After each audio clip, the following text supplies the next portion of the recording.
Hi, I thought I might give you a little update on Najoni. I've had several folks who were kind of Najoni fans back when we were doing the videos last spring who've asked me, how's he doing? Let me know what's going on.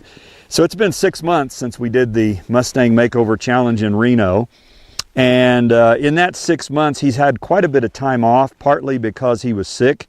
He had a lung infection that I think is probably 95% over it now. And then I got a new job, which caused me to have to put in a lot of extra hours.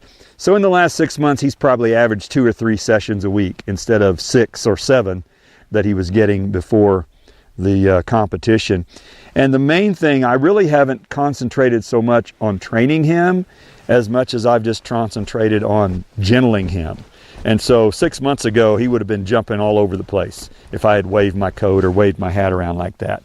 So in that respect, we've made a lot of progress with him. He's calmed down a lot. He will still on occasion kind of do what I'll call a little mini spook. If I reach back just like that, that was a little mini spook there. He'll just kind of jump just a little bit. But he hasn't spooked and run off with me really since before the competition in Reno.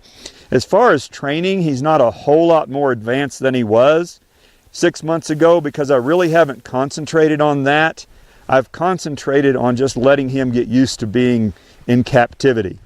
And what I'll probably do, we're just before Christmas now, and probably in the springtime when things warm up, I'll probably start trying to put a little more serious training into things like getting him to move his shoulders and side passes. And I've got a little of that. Let me see if I can get a shoulder move here. Got a little one there. So we can get a little bit of that. And but he gets real nervous. You can see him chomping his mouth even now. See if I can move him to my left.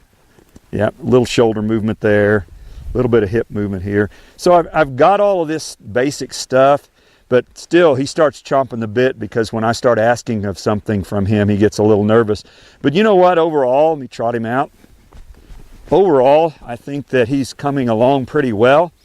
This is just before Christmas, and he was captured on November 30th of last year. So he's been in captivity just over a year, and we've had him right about just over 9 months. And so that's how much he's had. One of the things I really like about this horse, and I've ridden and trained hundreds of horses, this is the smoothest horse that I have ever ridden. Walk, trot, and canter. His gaits are just smooth. Let me see if I can just ease him into a lope here. Real nice. Sometimes he will. Come on, buddy. Yeah, here we go. Look at the nice lope on this horse. This is deep sand here.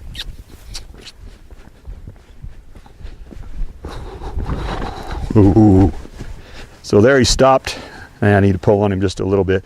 And that's part of what's gotten a little bit lax the last few months because I've not been putting any pressure on him hardly at all in the last 6 months. I've just been trying to let him just get used to being around us, and probably in the next couple of months I'll start letting some of our 4-H high school students ride him a little bit. We're starting to do some pole bending and things like that, and so he's coming along that way. But I just wanted to give you an update. We've decided, I guess, he's part of our family and we're going to keep him, and so I'm not in a big hurry to get him trained. If I come back a year from now, I think I should be able to do some things like lead changes and spins and things like that if I'm able to put a lot of training on him in the next year. But if not, we'll just try to get him as broke as we can, and where he's just okay with being around people. So there's your Najoni update.